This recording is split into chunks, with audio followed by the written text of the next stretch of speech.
ഇത് നല്ല രസമുള്ള ഒരു ലിവിംഗ് റൂമാണ്. പക്ഷേ ഇത് ശരിക്കും പറഞ്ഞാൽ നേരത്തെ ഉണ്ടായിരുന്ന ഒരു ചെറിയ കോറിഡോറിനെയും ഇവിടെ പഴയ ഒരു ചെറിയ ഊണുമുറി ഉണ്ടായിരുന്നു. ഈ രണ്ട് സ്പേസിനെയും കൂടി ഒരുമിച്ചാക്കിയിട്ട് അതിന്റെ മുകളിൽ നമ്മൾ കോൺക്രീറ്റിന്റെ റൂഫ് ഇട്ട് അതിന്റെ മുകളിൽ വീണ്ടും ഒരു ബെഡ്റൂം കൊടുത്തിട്ടുണ്ട്. അപ്പൊ എങ്ങനെയാണ് ഈ പഴയ 100 വർഷത്തിലധികം പഴക്കമുള്ള സ്ട്രക്ചറിന്റെ പുറത്ത് ഇങ്ങനെ കോൺക്രീറ്റിന്റെ റൂഫ് ഇടാൻ പറ്റുക എന്നുള്ള ഒരു വലിയ സംശയം എല്ലാവർക്കും ഉണ്ടാവും. ആ സംശയത്തിന്റെ ഉത്തരങ്ങളാണ് നമ്മൾ ഈ കാണുന്നത്.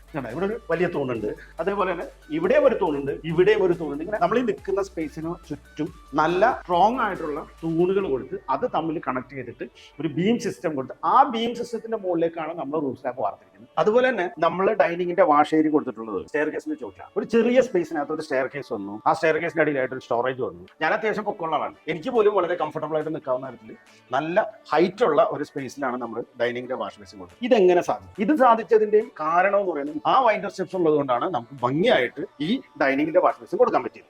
പഴയ വീടിന് പുതിയ മുഖം ആർക്കിടെക്ചർ റിപ്പയർ കൊച്ചി ഇപ്പോൾ കേരളത്തിലും കർണാടകത്തിലും ഉണ്ട്.